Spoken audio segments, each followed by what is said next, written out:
Alors, l'esclave n'a qu'une seule ambition, vivre libre. Dans toutes les sociétés à esclaves, les esclaves ont chacun à leur place mis en place des stratégies pour briser le système. C'est-à-dire qu'ils étaient dans un bricolage permanent. Mais il faut bien admettre que ce sont les esclaves les plus déterminés, les plus réfléchis et les plus déterminés qui étaient capables de résister de manière catégorique. L'esclavage étant le système que l'on connaît, c'était la femme qui donnait le statut à son enfant. Une femme libre, mais au monde un enfant libre. Et une femme esclave, mais au monde un enfant esclave. Eh bien, pour ne pas apporter de la main-d'œuvre gratuite au maître, une des formes de résistance a été le refus de mettre au monde des enfants.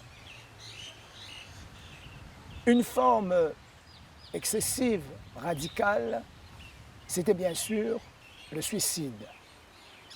Lorsque le système est trop oppressif et que l'on ne peut plus supporter, eh bien, certains ont préféré mettre un terme à leur vie. Mais la forme de résistance qui a été la plus utilisée, c'est le marronnage.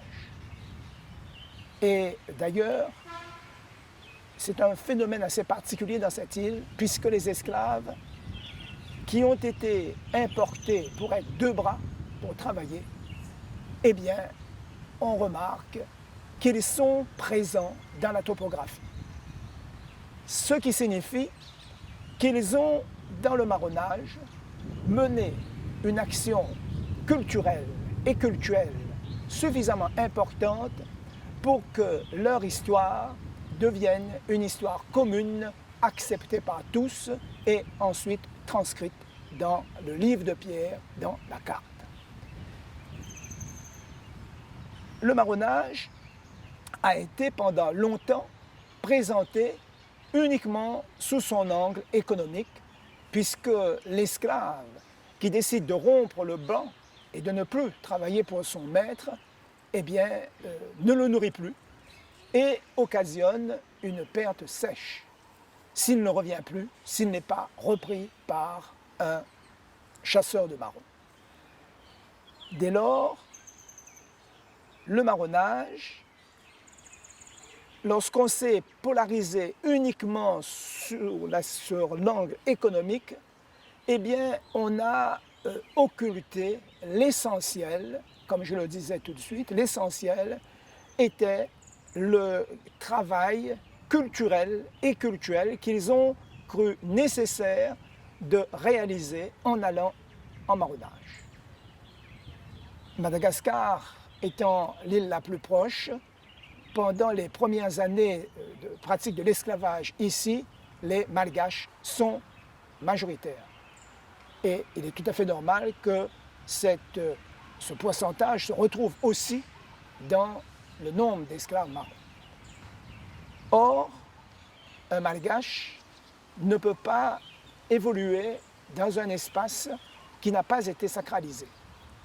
Donc, les premiers esclaves marrons qui partent en marronnage sont ceux qui, parmi eux, il y avait des esclaves qui avaient terminé leur initiation, ils étaient porteurs d'une culture solide, ils savaient le rituel d'ancestrisation, ils étaient capables de le transmettre à leurs descendants et à leur entourage.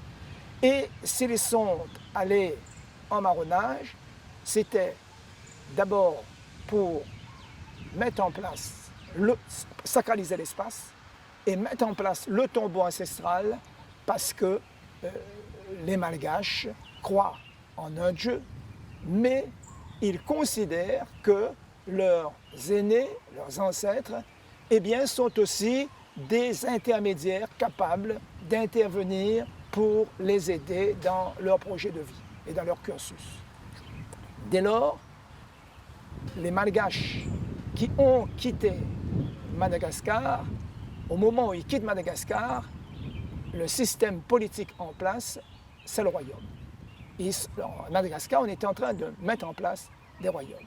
Donc quand ils iront ici en marronnage, ils vont reconstituer également ce modèle politique, c'est-à-dire ils vont diviser l'intérieur en royaumes. À la tête de chaque royaume, il y a un roi qui exerce sur ses hommes avec une petite armée, il organise la défense de son groupe et la survie de son groupe, et l'ensemble de ces royaumes élisent un grand roi de l'intérieur, et dans le roman écrit par Eugène Daillot, Bourbon pittoresque, eh bien, il présente cette partition de l'île en royaume, et au moment où le roman commence, le grand roi de l'intérieur meurt, Pitre, et c'est la fin de la gouvernance malgache, et une nouvelle gouvernance commence, la gouvernance africaine.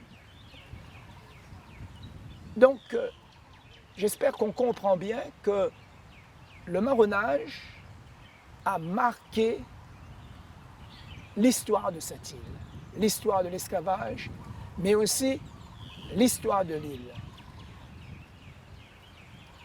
Devenir marron, c'est se mettre en marge, c'est résister au système et c'est vouloir assumer également ses responsabilités, vouloir faire respecter sa dignité humaine.